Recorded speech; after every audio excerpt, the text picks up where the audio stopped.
Hi, I will take a look at the Sicilian Najdorf defense because it's my main defense and it's also something that I've been interested in a long time. It's very complicated, it's very big, as so many other things in chess.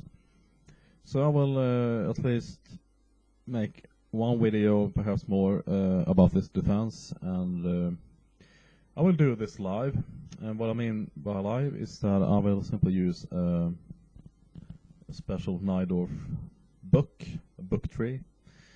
And so it doesn't matter if some of you are top players or beginners or whatever, because the moves I will show are simply moves that have been played over, well, it's actually based on 350,000 or so games played by top players and very strong grandmasters and others. So the first move, of course, is e4, c5, and since we were talking about the Najdorf defense, I'm sure any Najdorf player out there will know d6, d4, c takes, knight f6, knight c3, and a6.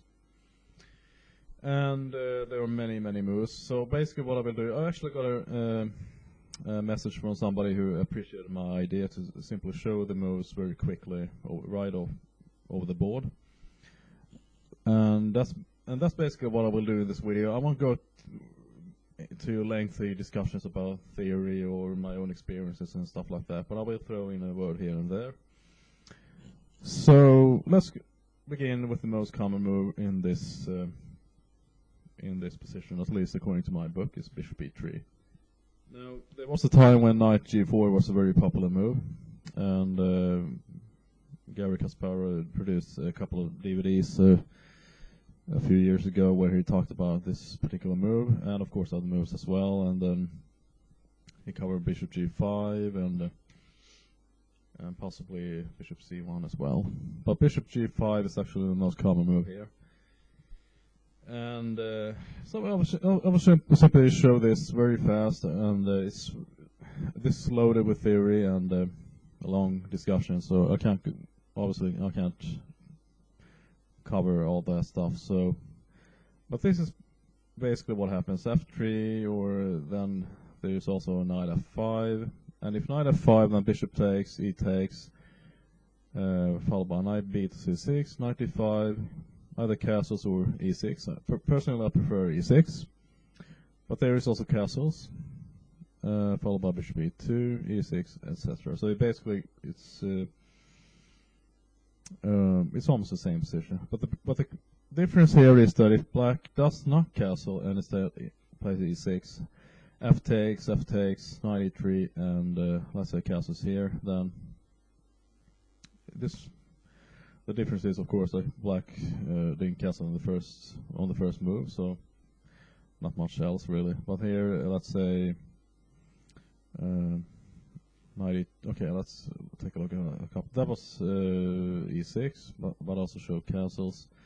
But then there's also queen a5, c3, e6 here, f takes, knight e3, and the interesting move knight f3 check.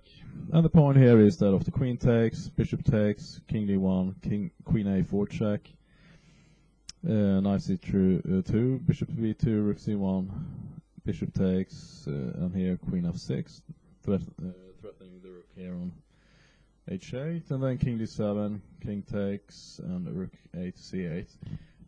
Maybe a year or two ago I made a video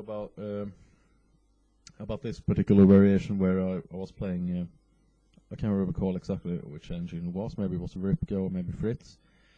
And what I did was that I simply memorized this whole idea, and then I analyzed with the computer engine, and then I played out exactly the way the computer has suggested me to play, as well as this whole variation and the game ended in a draw. So perhaps, unless theory has developed since then, and this opening tree which I'm using is brand new, so it is quite possible that things have happened since then. So anyway, let's go back. That was knight f5, but I also showed f3, which seems to be the most common move here. Knight b to c6, bishop f2, knight g6, queen d2, knight takes, bishop takes, queen takes, and queen a5. Notice that the knight here is protecting the rook on h8. Long castles, bishop e6, bishop c4, queen e5, bishop takes, f takes, queen b4, b5, king b1, king f7, queen a5, and this goes on. This is move 21, so I think it goes. So what I will do here, I will simply flip through the remaining moves. So this book move number 23, 25, 25 moves. So that's pretty big theory if you ask me. I mean, it really covers the whole game basically. I mean, some variations go so far that the game is just completely drawn or decided for either color. Okay, that was knight g4. But it seems that the most common move here is e5. And there is knight f3, but again, the most common is knight b3. Bishop e6, and here f3, h5. And the point, and I do have some experience with this stuff myself, because the point with h5 is that at some point white wants to play g4 and then g5, and the knight here on f6 will then be kicked out, and also white wants to put a knight here on d5, and so that's basically the idea, to sort of delay this kingside attack. So h5 is a good move. I've played it myself many times. I even played it before I even knew this theory, so because I think it just makes sense, because it really looks tempting for white to play g4 here. So h5, queen d2, knight b d7, knight d5. Here's the move I was talking about, knight d5. Just take with the bishop. Obviously, you don't want to take with the knight, but that is, of course, a possible move. Then just bishop f5. But it turns out that bishop d5 is the most common move. Actually, no. I think I want to take back what I just said. Knight d5, e takes d5, bishop f5. Well, the advantage with that move is that you don't give up the bishop pair. So perhaps it depends on it's a question of taste, what you like. I mean, do you want to give up your knight or do you want to give up your bishop? So, but it turns out again, the most common move is bishop takes, e takes, and then g6. Bishop e2, bishop g7, castles, and rook a c1, queen c7, and again I will just flip through the remaining moves. We are on, this is book move h3 number 16. So let's see how far this goes.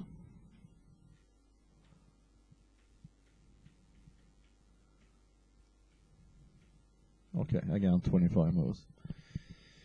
Obviously it's not necessary to memorize all these moves, but I think that, I mean, if you're learning the Najdorf, for example, the variation I just showed, because I think this is the most, you will see this happen many times in your games. e5, I was showing knight g4, which is perfectly fine. It's not definitely not being refuted in any way. But if we stick with the main moves, there is also e6. But again, what I wanted to say was that e5 is the most common move in this position once again. And then if you're learning the Najdorf, then it's not necessary to remember all these moves. I showed 25 moves, and that's very far. So I think if you want to learn the Najdorf, I think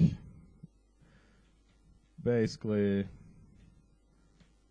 if you get this far, that's fine, because I think the remaining moves are just being analyzed with powerful computers and strong grandmasters and all this. And nowadays, of course, computers have taken over all that stuff. So, but this is probably very well known. I mean, it goes back many years. But I think this opening book has been,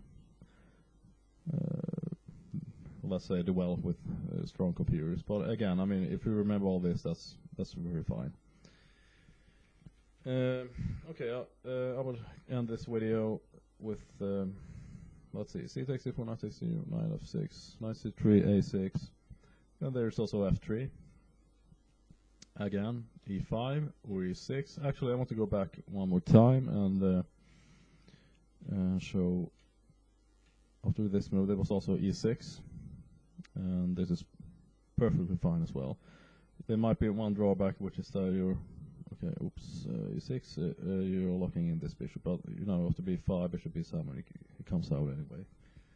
So e6 is fine, and then again f3 is the most common move, followed by b5, queen d2, knight b d7, g4, b4, knight a4, h6, stopping obviously g5, or at least delaying it. Cast long, knight e5, queen takes b4, bishop d7, bishop f4, g5. But you know this is rather difficult, complicated, so there's not enough time to cover all this. So anyway, instead of e6, I mean bishop e3, f3, e5, knight b3, bishop e6, bishop e3, h5 again.